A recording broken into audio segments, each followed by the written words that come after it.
सिंध जे मुख़्तलिफ़ इलाइक़नि में बरसात जा वसकारा। कराची, हैदराबाद, मीरपुर ख़ास, शहीद बेनज़ीराबाद, नवाबशाह डिवीज़न जे मुख़्तलिफ़ इलाइक़नि में गजगोड़ खिवण तेज़ हवा सां बरसात जो इम्कान। रिपोर्ट माहिर मौसमियात सहाफ़ी गुलाम हुसैन ख़ासकेली।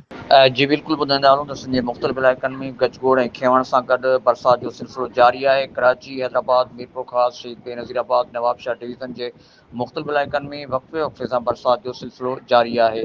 डी डिप्रेशन हवा जे घटि दबाव सबबि हिन वक़्तु अरबी समुंड में सामूंडी तूफ़ान ठही चुको आहे, जेको हिन वक़्तु सफ़र करे रहियो आहे। जॾहिं त डी डिप्रेशन जे असर सां पाकिस्तान जे पाड़ेसरी मुल्क भारत जे गुजरात मथां बि डी डिप्रेशन मौजूदु आहे। उन जे असर सां पाकिस्तान जे सूबे सिंध जे ओभर ॾखण वारे इलाइक़नि में गजगोड़ ऐं खिवण सां गॾु मींहं जो सिलसिलो जारी आहे।